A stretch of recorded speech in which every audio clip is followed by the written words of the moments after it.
Baik, sekarang materi tentang belajar dan memori. Yang akan kita pelajari itu yaitu tentang belajar itu sendiri. Yang kedua tentang memori atau ingatan.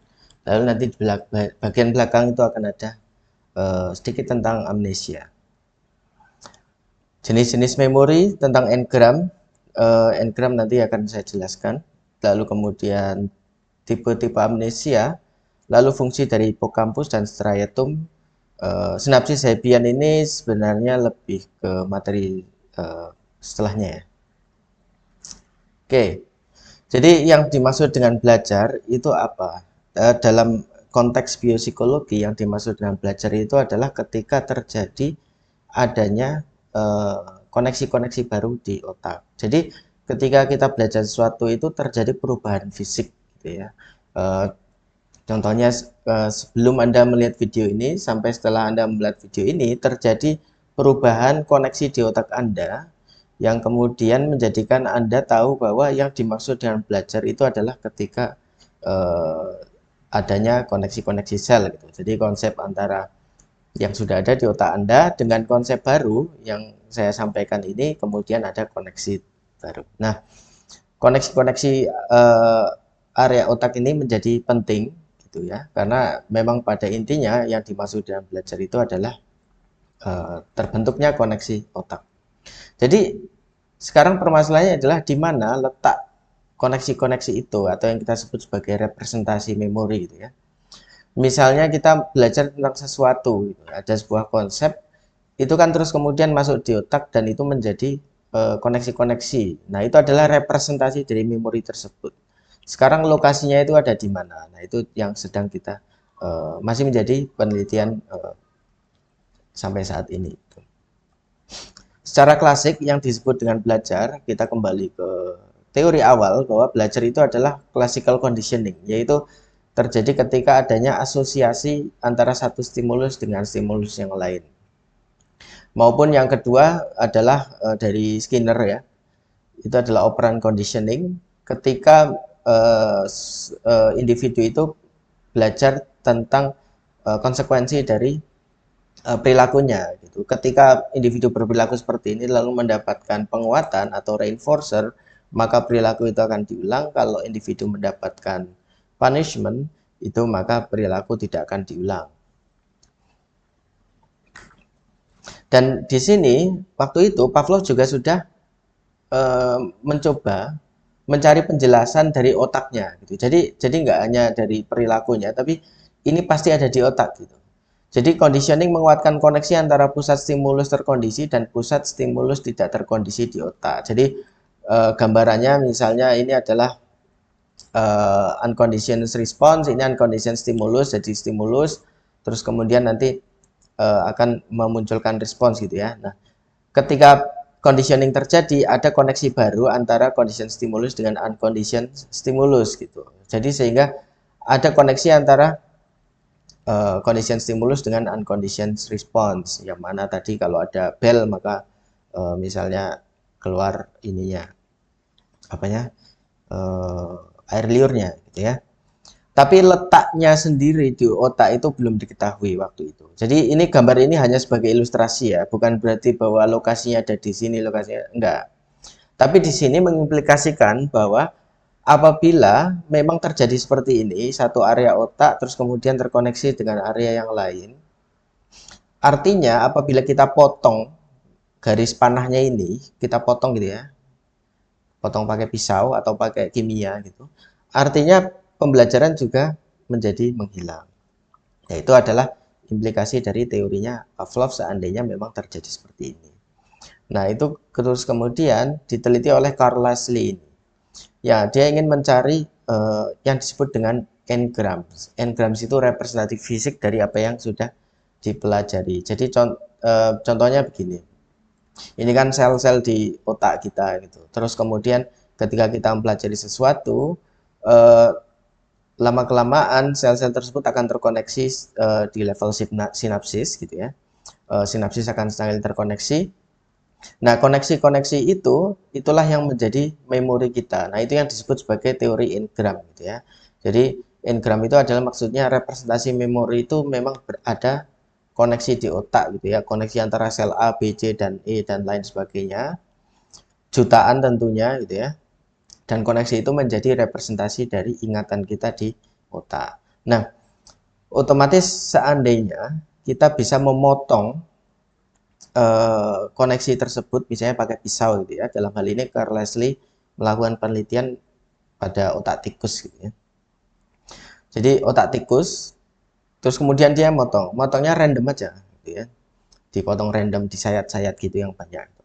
Nah, tikusnya ini sebelumnya itu sudah belajar dulu, belajar secara conditioning, terus kemudian dipotong-potong, nggak dipotong sih, hanya disayat-sayat saja, jadi nggak yang sampai lepas gitu. Tapi tikusnya masih hidup gitu ya.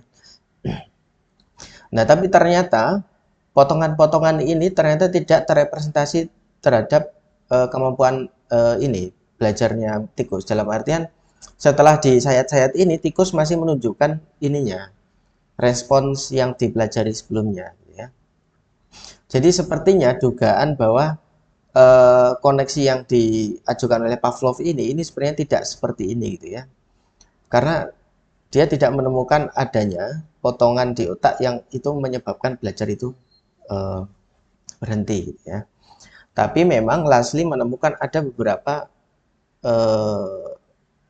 indikasi bahwa belajarnya itu sedikit berubah gitu ya, sedikit terhambat gitu. Nah, intinya adalah dari hasil Leslie, belajar dan memori tidak tergantung seluruhnya pada koneksi di seluruh korteks. Dan belajar tidak tergantung pada area tunggal pada korteks. Maksudnya adalah tidak seperti yang digambar ini gitu ya, ada satu area yang kemudian terhubung dengan area lain. Tapi ketika belajar itu berbagai area muncul. Jadi kan kalau misalnya tikus berada di sebuah labirin gitu ya, terus kemudian disuruh mencari makanan, yang diingat oleh tikus itu bukan hanya layout labirinnya, tapi juga tikus itu mengingat segala sesuatu yang berhubungan dengan pengalamannya. Misalnya penglihatan, bau, terus kemudian tactile, sensasi sentuhan di kulit dan sebagainya. Nah, itu semua masuk dalam memori dan itu juga menggunakan area-area otak yang berbeda. Nah, dari sini Leslie membuat dua prinsip tentang engram ini. Yang pertama adalah equipotentiality. Equi itu maksudnya equal, sama semua. Potentiality maksudnya semua bagian otak itu memiliki fungsi yang sama gitu, yang equal gitu ya. Semua bagian korteks otak sama-sama punya tugas menyokong fungsi perilaku yang kompleks gitu ya. Jadi seperti tadi tikus itu ketika mempelajari layout sebuah labirin, tikusnya tidak hanya mempelajari layoutnya saja, tapi juga belajar dari apa yang dia rasakan, dia lihat, dan dia cium. Gitu. Kemudian prinsip yang kedua, mass action. Korteks otak bekerja sebagai satu kesatuan, bukan sebagai unit terpisah yang bekerja sendiri-sendiri. Jadi meskipun ia potong segini, berikan sayatan berkali-kali pada otak tikus, itu ada area yang lain yang masih bisa mensupport fungsi tersebut gitu. Nah, terus kemudian temuan selanjutnya mencoba dengan asumsi tentang engrams ini, gitu ya. Bagaimana cara kita menemukan sumber lokasi saat kita belajar, gitu ya, area otak yang berhubungan dengan belajar.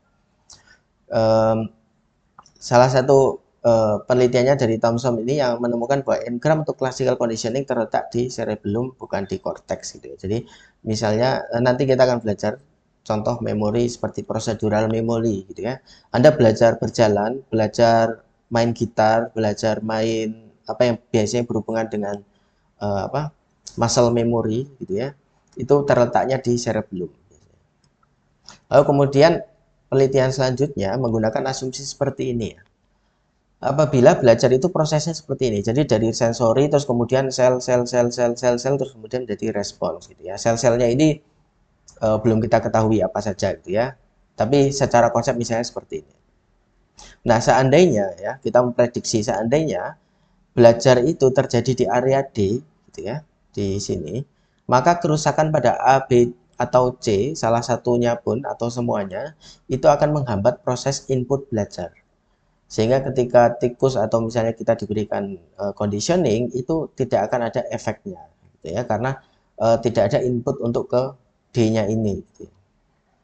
Namun jika E atau F ini kita hambat atau misalnya dipotong gitu ya atau rusak gitu, belajarnya itu sebenarnya terjadi gitu ya, tapi tidak dimunculkan secara respons ya. Jadi maksudnya tikusnya itu sebenarnya tahu kalau mencet tombol dia akan dapat eh, makanan, tapi karena E sama F-nya ini terpotong sehingga jalur untuk merespons ke motoriknya itu terhambat sehingga dia tidak bisa memencet tombolnya gitu ya.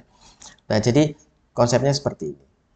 Dengan menggunakan ini dilakukanlah penelitian dan salah satu area otak yang diuji adalah LIP gitu ya, lateral interpositus nucleus. Jadi nukleus ini yang terletak di cerebellum. Seperti tadi ya, classical conditioning itu terletaknya di cerebellum. Nah, respons bagian ini meningkat ketika proses belajar berlangsung, lalu kemudian penting untuk belajar dan mengingat. Nah, kemudian penelitiannya adalah dihambat aktivitas LIP ini menggunakan proses kimia gitu ya, sehingga area otak tersebut tidak bisa aktif. Nah, ketika LIP ini dihambat, itu ternyata menunjukkan kondisi tidak terjadinya proses belajar. Jadi mau diberi reinforcement berkali-kali pun belajar tidak terjadi. Ketika terus kemudian efek kimianya melemah gitu ya, LIP bisa aktif lagi. Nah, binatang itu mulai belajar dengan kecepatan yang sama dengan yang tidak mengalami pelatihan sebelumnya. Jadi kemungkinan kalau dari analogi kita tadi, LIP itu lokasinya ada di D ini gitu ya. Si Thomson juga melakukan penelitian pada area lain gitu ya, yaitu nukleus merah atau red nucleus. Nah, penekanan tadi menggunakan kimia sehingga bagian otak ini tidak aktif. Pada nukleus merah itu juga menghasilkan kondisi yang sama, dalam artian belajarnya itu tidak muncul gitu ya. Tapi ketika nukleus merah aktif kembali, seketika muncul respons yang sudah dipelajari. Nanti saya tunjukkan grafiknya. Jadi dari sini nukleus merah ini sepertinya bukan D, tapi antara E atau F gitu ya. Karena tikus itu sebenarnya dia sudah belajar, sudah tahu, tapi dia tidak memberikan respons. Jadi kemungkinan nukleus merah itu ada di sekitar sini misalnya lah ya. By the way, ini A, B, C, D, E, F ini nggak ada artinya gitu, jadi hanya sebagai membantu menjelaskan saja gitu ya. Diasumsikan bahwa belajar terjadi di LIP tadi lateral interpositus nucleus. Nukleus merah dibutuhkan untuk aktif sehingga respons terhadap belajar dapat terjadi. Jadi contohnya seperti ini. Ini adalah di red nucleus itu di sini, terus LIP ada di sini. Ini adalah grafik ketika binatang itu dia tidak diberikan hambatan di otaknya gitu ya. Ini grafik normal. Jadi diberikan conditioning setelah beberapa kali muncullah respons yang condition response itu. Nah, ketika LIP tadi disupres, bagian ini disupres, itu tidak terjadi pembelajaran sama sekali. Sama halnya ketika nukleus merah itu disupres, itu juga sama sekali tidak ada pembelajaran di sini gitu ya. Tapi pada kelompok yang LIP-nya terus kemudian LIP-nya terus kemudian aktif kembali, itu pembelajaran menjadi normal lagi kayak yang di sini gitu ya. Sementara pada kelompok hewan-hewan yang tadi red nucleusnya disupres, ketika red nucleusnya terus kemudian aktif kembali, itu langsung menunjukkan respons bahwa dia sudah belajar gitu ya. Jadi kalau tadi LIP ini adalah proses pembelajaran, red nucleus ini adalah proses dari belajar menjadi motorik gitu ya.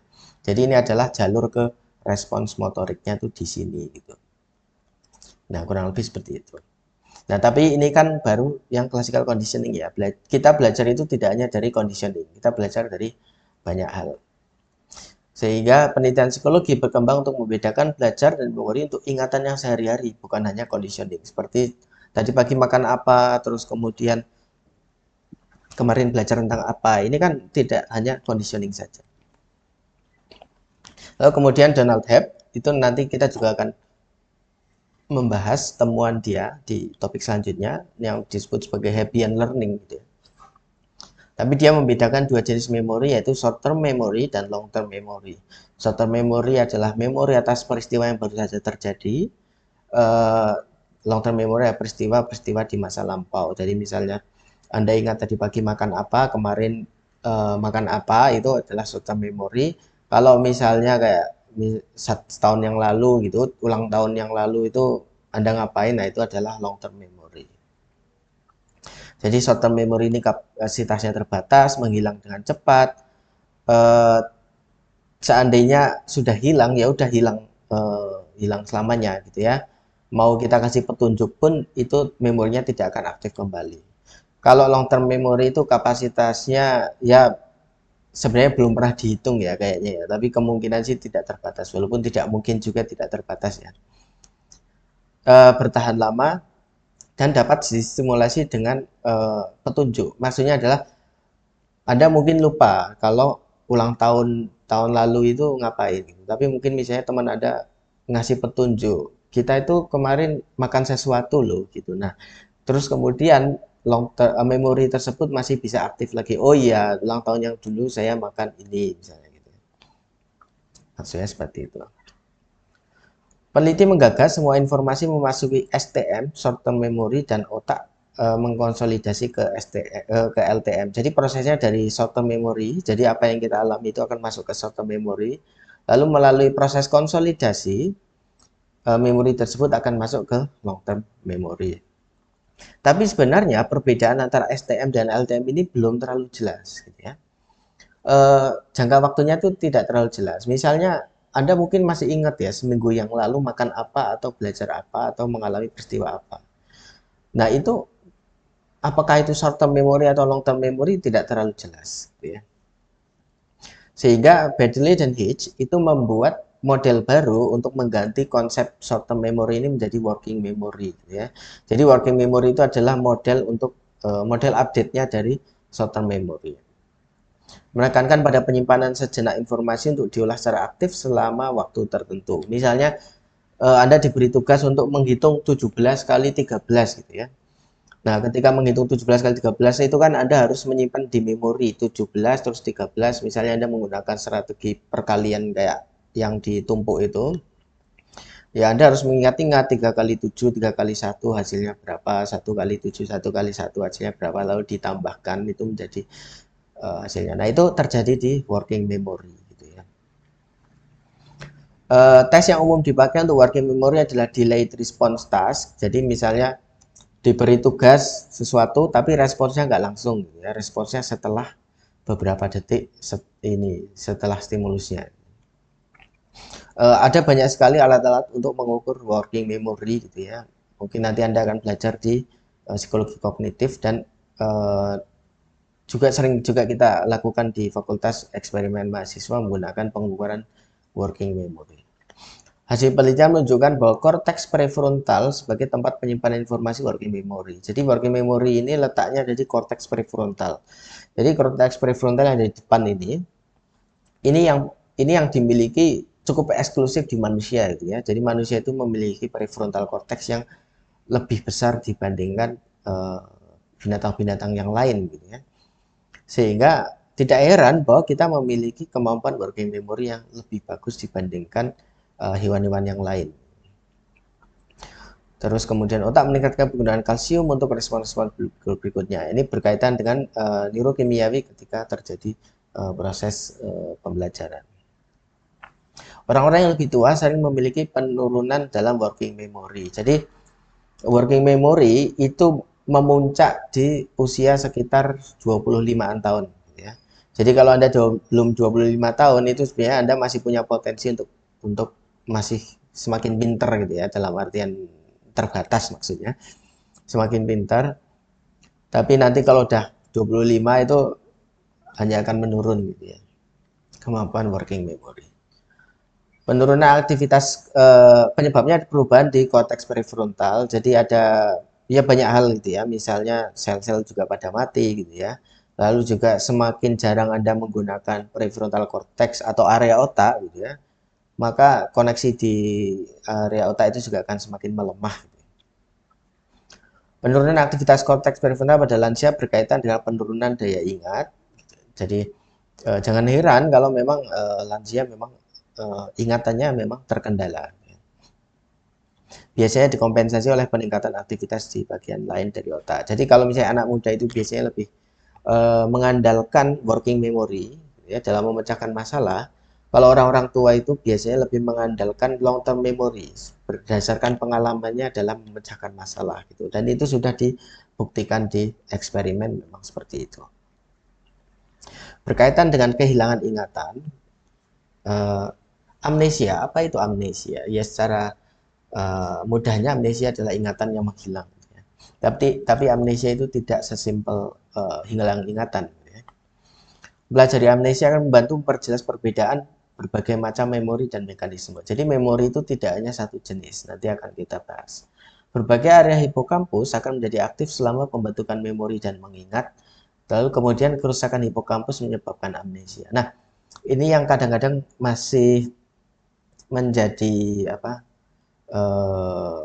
kesalahan gitu ya, bahwa hipokampus adalah memori gitu. Sebenarnya tidak, hipokampus itu bukan lokasi memori itu disimpan. Memang ada jenis memori yang disimpan di hipokampus gitu ya. Tapi hipokampus sebenarnya fungsinya adalah melakukan konsolidasi. Nanti akan saya jelaskan maksudnya apa. Jadi ada satu pasien HM Henry Molaison, ini salah satu pasien yang paling terkenal di dalam kajian memori gitu ya. Karena dia mengalami sesuatu yang unik gitu ya. Jadi HM ini mengalami epilepsi. Nah, dokter waktu itu, salah seorang dokter, dia melakukan prosedur yang sebenarnya cukup kontroversial. Jadi di prosedurnya itu adalah hipokampusnya itu dirusak atau diambil gitu ya. Itu memang epilepsinya terus kemudian menghilang gitu ya. Menghilang, tapi terus kemudian muncullah gejala lain yang itu malah menjadi lebih parah. Dalam hal ini, si HM mengalami kesulitan dalam membentuk memori jangka panjang yang baru setelah pembedahan. Jadi, apabila Anda ketemu HM gitu ya, Anda nanyain kejadian-kejadian sebelum dia melakukan operasi gitu ya. Misalnya dia operasinya 1 Januari 2024 gitu ya. Anda menanyakan kejadian yang terjadi di tahun 2023 itu dia masih ingat. Gitu ya. Tapi apapun yang terjadi setelah kejadian operasi itu tidak dia ingat. Jadi ketika Anda ketemu sama pasien HM, Anda kenalan gitu ya. Terus kemudian Anda pergi sejenak 5 menit, balik lagi, itu dia akan lupa Anda itu siapa. Tapi terus kemudian ini menjadi kasus yang menarik dan sangat penting karena dari pasien ini kita bisa belajar banyak tentang hipokampus itu fungsinya apa.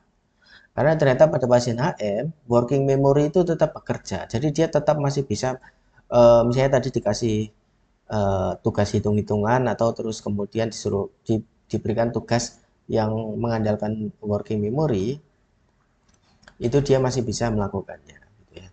Jadi hipokampus ini pentingnya itu dalam pembentukan memori jangka panjang yang baru, yang disebut sebagai konsolidasi. Gitu ya. Jadi ini otaknya orang normal, ini adalah otaknya si Henry Molaison. Nah, salah satu yang menarik itu adalah peneliti mencoba melihat apakah dia masih bisa belajar sesuatu yang baru gitu ya. Jadi ini eksperimennya, partisipan gitu disuruh menggambar di antara dua gambar bintang ini. Jadi bikin bintang di antara dua garis ini gitu ya. Gampang kan? Tapi yang membuat susah itu adalah harus dilakukan pakai cermin gitu. Jadi dia nggak bisa lihat langsung, tapi harus melihat melalui cermin. Nah, kalau cermin itu kan agak tricky ya. Kita gerakin ke kanan terus kemudian malah arahnya sebaliknya gitu. Jadi di sini ada pembelajaran. Jadi pembelajaran yang diperlukan untuk ya belajar menggambar dengan melihat cermin. Gitu. Nah, diasumsikan karena si Henry Molaison itu tidak bisa membuat memori baru, kan berarti harusnya dia mau belajar berkali-kali pun hasilnya akan tetap jelek lah ya, gitu ya. Tapi ternyata setelah berkali-kali bahkan berhari-hari itu kemampuan dia semakin meningkat, gitu ya, seolah-olah dia sudah belajar. Gitu ya. Dan ketika dia ditanya apakah dia sudah pernah melakukan tugas ini sebelumnya, meskipun ini hari ketiga misalnya ya, hari ketiga dia tanya sudah pernah melakukan tugas ini sebelumnya, dia mengatakan bahwa saya nggak pernah melakukan tugas ini sebelumnya, tapi kok bisa bagus ya gitu. Jadi memori dia terkait dengan pernah melakukan ini atau tidak itu terhambat, tapi kemampuan proseduralnya, kemampuan dia mengkoordinasikan tangan dan lain sebagainya itu semakin meningkat. Yang artinya dua jenis memori itu berbeda. Nah, dari sini terus kemudian amnesia yang tadi disebutkan hanya sebagai kehilangan ingatan, ternyata ada dua jenisnya. Anterograde amnesia adalah kemampuan yang kehilangan kemampuan untuk membentuk memori baru setelah kerusakan otak. Jadi yang dialami oleh Henry Molaison tadi. Jadi apapun yang dia alami setelah kerusakan otak itu, dia mengalaminya seolah-olah itu hal yang baru karena tidak memiliki memori-memori yang lama gitu ya. Jadi seperti limbo gitu. Kehidupannya itu dia setiap hari seolah-olah adalah hari ketika setelah dia mengalami operasi gitu ya. Dan setiap kali dia melihat cermin dia akan kaget karena ya usianya berapa terus kemudian bertahun-tahun dia tidak memiliki memori, ketika lihat cermin dia kaget kok kelihatan tua sekali saya gitu. Nah, retrograde amnesia itu adalah kehilangan memori tentang peristiwa sebelum terjadi kerusakan otak. Nah, ini uh, uh, penyebabnya beda lagi. Jadi kalau misalnya kayak di film-film sinetron habis ketabrak mobil terus amnesia, lupa Anda siapa gitu. Itu biasanya retrograde amnesia. Biasanya karena kerusakan pada korteks gitu ya. Karena tadi memori itu tidak disimpan di hipokampus tapi di korteks dan di cerebellum. Pada orang dengan retrograde amnesia dia masih bisa membentuk memori baru. Oke. Dua jenis memori dari penelitian HM diidentifikasi ada dua, yaitu explicit memory, informasi yang bisa diingat kembali gitu ya, dan bisa kita munculkan secara eksplisit. Lalu implicit memory adalah pengalaman pada perilaku tanpa disadari seorang menggunakan memorinya. Seperti tadi tugas HM untuk menggambar bintang lewat cermin itu implicit memory gitu ya. Dia belajar sesuatu. Contoh yang lain adalah Anda belajar naik sepeda. Ketika kita belajar naik sepeda itu kita tidak menyimpan memori eksplisit. Pembagiannya gini, untuk mempermudah. Coba Anda jelaskan bagaimana cara bermain sepeda. Bagaimana cara mengendalikan sepeda secara verbal, kan nggak bisa. Kita hanya bisa melakukan tanpa bisa mendeklarasikan gitu ya. Nah, itu yang disebut sebagai declarative memory. Jadi episodic memory dan declarative memory ini termasuk dalam explicit memory tadi ya. Jadi explicit memory terdiri atas episodik dan deklaratif. Episodik itu adalah mengingat kembali peristiwa-peristiwa yang Anda alami, misalnya peristiwa masa kecil waktu ulang tahun, atau misalnya peristiwa ketika pertama kali masuk kuliah, pertama kali masuk sekolah. Nah, itu kan peristiwa-peristiwa seperti mental time travel gitu ya. Kita melakukan perjalanan waktu di mental kita. Declarative memory itu adalah memori yang bisa dideklarasikan, bisa dideklarasikan. Misalnya Anda belajar bahwa memori terdiri atas dua jenis, yaitu eksplisit dan implisit. Nah, itu adalah deklarasi memori. Episodic memory memang bisa kita deklarasikan. Saya ingat ulang tahun yang tahun lalu saya makan ini, makan itu. Nah, itu bisa dideklarasikan. Tapi bedanya, episodic memory ini ada unsur waktu dan pengalaman. Gitu ya. Ada unsur waktu, tempat, dan pengalaman. Jadi, tidak hanya tentang fakta, tapi juga tentang pengalaman. Procedural memory ini adalah bagian dari memori implisit. Gitu ya. Kemampuan untuk mengembangkan keterampilan motorik, ya kayak tadi misalnya mengayuh sepeda, bermain gitar, memotong, atau misalnya menggunting dan lain sebagainya, itu adalah memori prosedural. Dari eksperimennya terhadap HM, dia mengalami kesulitan dengan episodic memory dan declarative memory. Gitu ya. Sementara procedural memory tetap baik. Jadi misalnya HM diajari sesuatu yang berkaitan dengan motorik gitu ya, atau prosedural, itu dia masih bisa belajar. Nah, dari situ karena kita tahu bahwa pada pasien HM yang rusak adalah hipokampusnya, otomatis kita bisa tahu bahwa ketika hipokampus itu rusak, itu memori deklaratif akan terhambat gitu ya, terutama episodik memori. Fungsi lain dari hipokampus itu adalah berkaitan dengan memori spasial. Jadi ini adalah penelitian yang cukup baru ya, sebenarnya 10 tahun yang lalu. Ogilvy dan Moser suami istri Moser dan Ogilvy itu mendapatkan Nobel Prize in Physiology tahun 2014 kalau nggak salah, yang penelitiannya adalah tentang memori spasial di hipokampus. Jadi di hipokampus kita itu menyimpan memori hampir mirip seperti kita menyimpan peta di otak kita, gitu ya, memori spasial. Misalnya layout di Fakultas Psikologi, kalau misalnya Anda parkir di Maskam terus mau ke gedung K, itu lewatnya mana saja, itu informasinya ada di hipokampus. Lalu hipokampus juga penting untuk pembelajaran konfigural. Maksudnya pembelajaran konfigural itu gimana? Pembelajaran konfigural itu adalah belajar terhadap stimulus yang kompleks gitu ya. Karena sehari-hari itu kita tidak hanya memproses satu stimulus, tapi secara holistik, secara keseluruhan gitu ya. Contohnya, Anda mempelajari muka orang baru. Ketika Anda mempelajari muka orang baru, itu kan kita tidak mempelajari hanya bentuk hidungnya saja, atau bentuk matanya saja, bentuk mulutnya saja, enggak. Tapi kita mempelajari secara kombinatorial, secara semuanya, ya, holistik. Mata dengan hidung bentuknya seperti apa, hidung dengan mulut membentuk seperti apa, terus kemudian bagaimana bentuk raut muka secara umum, layout mukanya dan sebagainya, itu pembelajaran konfigural. Nah, ini lebih kompleks. Beberapa penelitian tentang hipokampus ini misalnya episodic memory gitu ya. Episodic memory, bagaimana cara mengetes kemampuan episodic memory apabila terjadi kerusakan di hipokampus. Misalnya ini pada monyet gitu ya. Tugasnya adalah delayed matching to sample task dan delayed non-matching to sample task. Mencocokkan objek yang dilihat sebelumnya dengan objek-objek yang disajikan sesudahnya. Misalnya ini ada sebuah kotak berbentuk segitiga, bukannya box berbentuk segitiga gitu ya. Terus ada makanan di bawahnya. Apakah dia masih mengingat bahwa di bawah objek ini itu ada makanan? Itu adalah matching to sample.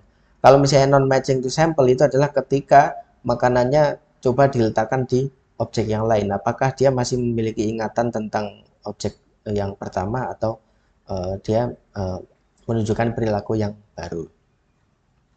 Penelitian yang lain menggunakan tikus itu labirin, tentu saja biasanya pakai labirin itu berhubungan dengan tikus. Tikus harus menemukan objek reinforcer atau misalnya makanan gitu ya pada sebuah labirin. Lalu kemudian Morris Water Maze, ini penelitian yang seperti ini sudah pernah dilakukan oleh Bukus gitu ya. Jadi ini ember, terus kemudian ada airnya. Tikus kalau diletakkan di ember berisi air, dia akan berenang gitu ya, untuk biar nggak kelelep gitu ya, biar tidak tenggelam, tentu saja. Nah, airnya itu, tapi di ember itu ada semacam platform gitu ya, platform, sehingga kalau tikus itu menemukan platform, dia akan berdiri di atas platformnya, jadi dia nggak perlu untuk berenang gitu. Tapi airnya ini dibikin keruh, sengaja dibikin keruh, misalnya berwarna putih ya, jadi nggak transparan, sehingga platformnya itu tidak akan kelihatan dari luar ya. Jadi tikus itu harus explore dulu layout dari embernya ini, untuk terus kemudian apakah dia ingat apa enggak lokasi platformnya itu ada di mana gitu ya. Hipokampus juga penting untuk belajar kontekstual, mengingat detail dan konteks suatu peristiwa, terus kemudian yaitu berhubungan dengan episodic memory dan declarative memory. Itu kan kita belajar tidak hanya dari satu stimulus saja, tapi konteks secara umum dari stimulus tersebut. Dari situ disimpulkan bahwa hipokampus penting dalam proses konsolidasi. Jadi konsolidasi adalah mengubah ingatan dari working memory ke long term memory. Jadi ingatannya itu tidak disimpan di hipokampus, tapi hipokampus itu yang mentransfer ingatan itu ke korteks gitu ya, ke cerebral cortex gitu ya. Kerusakan hipokampus lebih merusak belajar yang baru saja terjadi daripada yang lama. Makin terkonsolidasi suatu memori, semakin sedikit ketergantungannya pada hipokampus. Jadi di sini adalah fungsinya hipokampus menyimpan memori yang baru. Sebenarnya bukan menyimpan, mengarahkan memori tersebut disimpan di mana. Gitu ya. Diduga mekanisme konsolidasi adalah aktivitas neuronal dalam sirkuit yang berulang. Ketika sesuatu itu kita belajar sesuatu itu sirkuitnya akan aktif berkali-kali gitu ya. Itu nanti kita akan belajar di topik selanjutnya gitu ya. Konsolidasi juga dipengaruhi oleh waktu dan emosi. Kadar kortisol yang rendah hingga sedang mengaktifkan amigdala dan hipokampus, meningkatkan penyimpanan dan konsolidasi pengalaman-pengalaman baru. Sehingga pengalaman-pengalaman yang emosional itu kadang-kadang lebih mudah untuk kita ingat daripada yang tidak. Bukan kadang-kadang, biasanya ya. Tapi ini untuk level rendah hingga sedang. Makanya kalau pembahasan di stres itu ada inverted U gitu ya. Stres itu sampai pada level tertentu itu akan memudahkan kita menyimpan informasi. Tapi apabila stresnya ditingkatkan lagi, itu malah justru menghambat memori kita. Apalagi stres yang berkepanjangan. Kerusakan otak dan jenis amnesia, di sini akan dibahas Korsakoff syndrome dan Alzheimer. Korsakoff ini sepertinya relatif jarang ya ditemukan di Indonesia ya. Karena ini biasanya ditemukan pada orang-orang yang alkoholik gitu ya. Alkoholik maksudnya yang sangat parah ya, tiap hari minum alkohol bahkan sampai tidak makan. Nah, di sini disebabkan karena defisiensi vitamin B1 atau tiamin yang berkepanjangan sehingga kemampuan otak untuk memetabolisme glukosa itu menurun. Jadi glukosa ini kan bahan bakar otak gitu ya. Ketika bahan bakarnya itu tidak bisa diproses, otomatis otak juga akan mati gitu ya. Sel-sel di otak akan mati. Sehingga bisa dilihat sel-selnya itu semakin mengkeret shrinking gitu ya. Area otaknya semakin mengecil karena memang sel-selnya literally pada mati gitu ya. Penyusutan neuron di otaknya. Alkoholisme kronis, gejala mencakup apati, kebingungan, kelupaan, dan konfabulasi. Menebak untuk mengisi kesenjangan dalam memori. Konfabulasi itu misalnya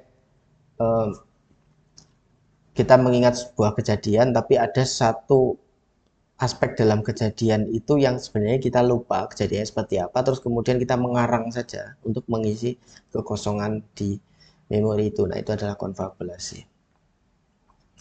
Alzheimer itu terkait dengan penurunan memori secara progresif. Nah, ini sering terjadi pada lansia. Karena memang ya semakin tua gitu ya, otak akan semakin menyusut gitu. Tapi pada orang Alzheimer ini penyusutannya semakin parah. Dan ini salah satu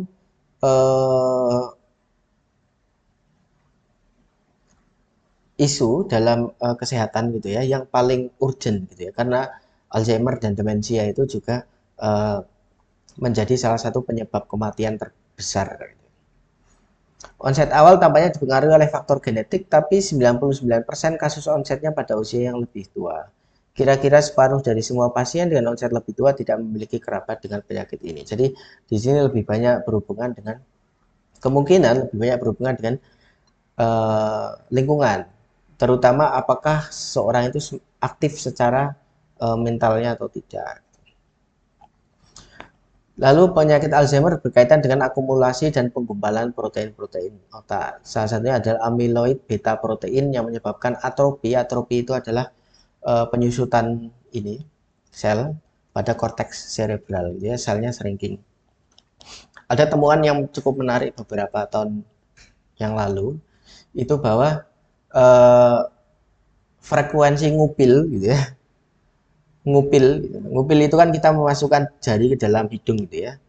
Ternyata semakin sering orang ngupil itu resiko dia mengalami Alzheimer semakin tinggi. Kok bisa? Jadi ada bakteri yang diidentifikasi berhubungan dengan amyloid beta ini, yang itu kalau kita ngupil gitu ya, kalau misalnya Anda masih ingat, bagian olfactory bulb, bagian otak yang memproses pembauan itu terekspos langsung dengan lingkungan ya. Jadi di bagian tengkorak kita, di bagian dalam hidung itu ada sel-sel yang dia terkoneksi langsung dengan otak. Nah, ketika kita ngupil dan ada bakteri itu bisa masuk ke otak melalui olfactory bulb. Nah, itu yang bisa membuat adanya penumpukan amyloid beta ini. Jadi kalau ngupil biasakan cuci tangan dulu atau ngupilnya jangan dalam-dalam. Bentuk abnormal dari tau protein bagian dari sistem mendukung intraseluler untuk neuron. Jadi ini amyloid beta ini adalah bentuk abnormal dari tau protein ini yang menyebabkan sel-sel ini mengalami atrofi atau penyusutan. Akumulasi tau protein menyebabkan plak, struktur yang terbentuk dari neuron tergenerasi jadi plak ini seperti ini, dan tangles struktur yang terbentuk dari struktur yang tergenerasi dalam badan neuron. Jadi ini selnya rusak gitu ya, sehingga menyebabkan adanya seperti ini. Kerusakan utama adalah basal forebrain. Pengobatan mencakup peningkatan aktivitas asetilkolin. Asetilkolin ini penting dalam belajar. Pengobatan eksperimental menstimulasi reseptor kanabinoid yang membatasi stimulasi berlebihan dari glutamat. Ini reseptor kanabinoid ini yang makanya ada beberapa eksperimen yang mencoba apakah menggunakan ganja medis gitu ya. Ganja medis itu tidak menyebabkan ngefly ya. Ganja medis itu tidak memiliki efek efek halusikonik. Pokoknya tidak bikin teler itu ya kalau ganja medis itu. Tapi dia memiliki efek terhadap reseptor kanabinoid. Penelitian dengan tikus menyarankan kemungkinan imunisasi penyakit Alzheimer dengan cara menstimulasi produksi antibodi terhadap protein beta dan amyloid. Jadi ya mungkin saja suatu saat kita bisa memiliki imunisasi terhadap beta amyloid ini. Tapi cara yang bisa dilakukan oleh kita ini untuk terhindar dari Alzheimer itu adalah dengan kuncinya adalah semakin sering dipakai otaknya gitu ya. Jadi kalau udah tua kan kadang-kadang misalnya sudah bekerja terus kemudian pekerjaannya itu saja, terus kemudian tidak pernah mencoba hal-hal yang baru, tidak pernah mencoba berpikir yang baru, misalnya ngerjain puzzle gitu-gitu. Itu kan lama-kelamaan bagian otak yang tidak dipakai juga akan mengalami atrofi gitu. Jadi sepertinya riset menunjukkan bahwa orang-orang yang aktif secara mental gitu ya, itu semakin terproteksi dari Alzheimer dan demensia. Defisiensi memori dapat terjadi pada aspek-aspek yang sangat berbeda gitu ya. Jadi memori itu tidak hanya satu hal ya, ada berbagai jenis tadi ya. Bentuknya yang berbeda-beda, lalu tergantung pada area otak yang berbeda gitu ya. Area-area bagian subkortikal itu juga penting dalam belajar. Misalnya amigdala itu berkaitan dengan belajar terhadap rasa takut gitu ya. Ketika kita belajar anak kecil kan biasanya nggak takut sama kecoa atau tikus dan lain sebagainya gitu ya. Tapi lama-kelamaan belajar bahwa tikus itu bisa gigit, kecoa itu kotor, menjijikan dan lain sebagainya. Itu amigdala itu berperan dalam mempelajari rasa takut. Lobus parietal berkaitan dengan menyatukan informasi, bagian sini parietal. Lobus temporal anterior dan inferior itu berkaitan dengan memori semantik gitu ya. Memori semantik, memori yang berkaitan dengan kata-kata dan artinya, makna dari sebuah kata. Terus kemudian korteks prefrontal berkaitan dengan belajar reward dan punishment, melibatkan pula basal ganglia dan korteks cingulate anterior. Anterior cingulate cortex ada di sini. Ini yang berkaitan dengan reward system juga gitu ya. Ketika kita belajar bahwa kalau kita mencet tombol kita akan mendapatkan makanan, nah itu reward system itu belajarnya juga dari sini, ACC. Belajar yang lain itu menggunakan area namanya striatum ya. Striatum itu terletak di basal ganglia. Terus kemudian terdiri atas caudate nucleus dan putamen. Jadi di sini caudate nucleus dan putamen ini dan ini. Keduanya striatum ini bukan satu struktur spesifik tapi struktur fungsional dalam artian gabungan antara dua struktur gitu ya. Kerusakan striatum tampak pada penderita Parkinson. Jadi striatum ini adalah untuk belajar yang bersifatnya habitual, gradually learning habits, belajar secara bertahap berdasarkan menandai kebiasaan. Misalnya Anda melihat langit, kira-kira ini akan hujan apa enggak, gitu ya. Nah, ketika Anda mengira-ngira itu hujan apa enggak, itu kan sebenarnya kita tidak tahu apa yang kita proses, gitu ya. Mungkin kita memproses warna langitnya, mungkin kita memproses suhu, mungkin kita memproses kecerahan, waktu, dan lain sebagainya. Nah, semua informasi itu tidak kita proses secara sadar, gitu ya. Kita cuma mengandalkan kayaknya ini akan hujan atau kayaknya ini tidak akan hujan, gitu ya. Eh, dan ini berhubungan dengan belajar yang bersifat menggunakan pengalaman-pengalaman yang berkali-kali, gitu ya. Mungkin contohnya begini, perbedaan pembelajaran melalui striatum dengan hipokampus, gitu ya. Misalnya Anda belajar masak, gitu ya, masak rendang, gitu ya. Ketika Anda pertama kali belajar masak rendang, mungkin Anda akan mengikuti resep, gitu ya. Garamnya berapa gram, terus kemudian dagingnya berapa gram, terus kemudian kelapa santannya berapa gram, terus kemudian bunga lawang, daun salam, nggak pakai daun salam, eh, yang lain-lain gitu ya, masing-masing berapa gram gitu ya. Nah, ketika Anda belajar menggunakan resep, terus kemudian dicoba rendangnya enak apa enggak, misalnya terlalu asin gitu kan, Anda langsung belajar bahwa oh ini garamnya terlalu banyak, maka garamnya dikurangi gitu ya. Nah, itu kita belajar melalui hipokampus karena dengan sekali coba kita sudah tahu bahwa oh ini ada yang kurang, oh ini ada yang bagus gitu ya. Tapi kalau belajar pakai striatum itu misalnya pakai perkira-kira gitu ya. Udah garamnya dikucurin aja nggak tahu berapa, dagingnya di apa kira-kira aja, santannya cuman asal ambil kocorin gitu ya. Terus kemudian kan itu membutuhkan berkali-kali cobaan gitu ya. Sehingga lama-kelamaan kita membangun intuisi bahwa rendang yang enak itu garamnya segini, kalau dagingnya segini, kalau santannya segini. Nah, jadi pembelajaran striatum ini berkaitan dengan belajar yang tidak tidak di yes, implisit gitu ya, biasanya implisit, dan ini membutuhkan berkali-kali cobaan gitu ya.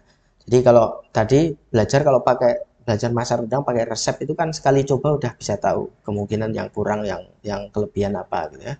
Tapi kalau belajar pakai striatum cuman pakai kira-kira saja, garamnya segini, gulanya segini, eh, bumbu-bumbu yang lainnya segini, santannya segini, itu kan terus kemudian kita membutuhkan banyak pengalaman sampai dengan melihat saja kita sudah sudah bisa mengkira-kira bahwa kayaknya ini keasinan, kayaknya ini kurang asin dan lain sebagainya gitu ya. Jadi itu adalah perbedaan antara belajar melalui hipokampus dan belajar melalui striatum. Demikian materinya. Untuk tugas saya akan memberikan di ELO. Terima kasih.